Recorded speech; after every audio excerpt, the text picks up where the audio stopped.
కాదు మేము పగల్పూర్ మండలం రావడం, అందరినీ కలవడం. కానీ బహుశా కలలో కూడా మేమెవరూ ఊహించుకోలేనటువంటి సంఘటన జరిగింది.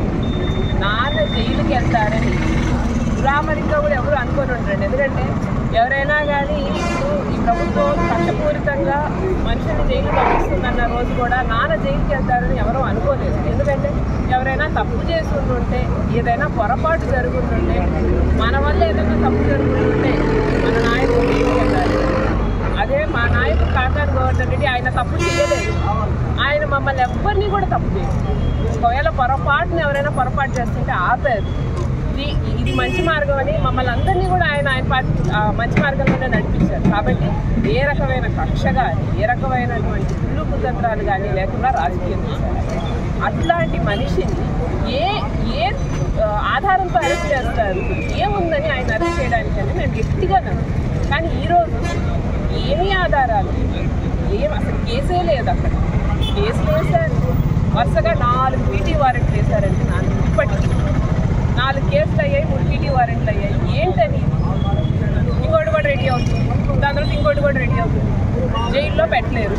మామూలుగా న్యాయంగా ఎత్తుకుంటే ఆయన్ని జైల్లో ఎవరూ పెట్టరు. కాబట్టి ఏం చేస్తాం, కార్లు పెడతాం, అడ్డా ఇట్టా మాట్లాడి అవే నిజమని జనాలు నమ్మించే ప్రయత్నం చేస్తాం. దాని మీద ఒక నిరాధారమైన కేసు పెడతాం.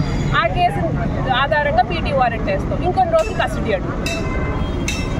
ఆయన ఏమన్నా దొంగ, నక్సలేట, ఇన్ని కేసులు రావడానికి? ఎస్సీ ఎస్టీ కేసులు పెట్టారు, ఇంకో రకమైన కేసులు పెట్టారు. ఎప్పుడు జిల్లా మొత్తంలో ఒక్కడు కూడా ఈ కేసులు నమ్మడు. కానీ అందరికీ తెలిసినా, మేము అన్యాయంగా కేసులు పెట్టామని తెలిసినా మాకు అధికారం ఉంది, మేము విచ్చలవిడిగా మా అధికారాన్ని వాడుకొని మాకు కావాల్సిన పని మేము చేసుకుంటామని చెప్పి కళ్ళు మూసుకుపోయి ఈరోజు అధికారులు ఏమిటి, ఈ చేతిలో అధికారం ఉంది కాబట్టి మీరు ఇష్టం వచ్చినట్టు చేస్తున్నారు. రేపు అధికారం అనేది మారుతుందని ఎప్పుడు ఒక దగ్గర ఉండదు. అప్పుడు మీరేం సమాధానం చెప్తారు దీనికి? ఈరోజు సరే కాకాని గోవర్ధన్ రెడ్డి గారు మీద మీకు కక్ష ఉంది, ఆయన తీసుకెళ్ళి జైల్లో పెట్టారు కదా. ఆయనతో పాటు నిలబడే వాళ్ళని కూడా ఎందుకని ఇబ్బంది పెట్టాలని అనుకుంటున్నారు? ఏం వాళ్ళ భార్య బిడ్డలు లేరా? వాళ్ళకి పిల్లలు ఉండరా అండి? ఈరోజు ఎంతమందిని ఇబ్బంది పెడుతున్నారు. వాళ్ళకంటూ పాపం వాళ్ళ కుటుంబ సభ్యులు ఏమనుకోవాలి, వాళ్ళ భార్య పిల్లలు ఏమవ్వాలి? ఎంతమంది మీద అనవసరమైన కేసులు పెట్టి వాళ్ళని కూడా ఇరికిచ్చి వాళ్ళని కూడా జైల్లో వేస్తే ఏం మనుషులు బ్రతకొద్దా?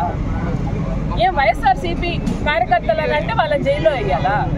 వాళ్ళు కూడా సగటు మనుషులే మీలాగా, గుర్తుంచుకొని పనిచేయాలి. మనం ఎంతమంది మీద కేసులు పెట్టి వాళ్ళు ఇబ్బంది పెట్టి వేయాలనుకుంటే కాకాని గోవర్ధన్ రెడ్డి మీద వేయండి. నేనున్నా, నన్ను తీసుకెళ్ళండి జైలుకి, ఏముంది? నా నాన్న వెనకాల నేను వస్తాను.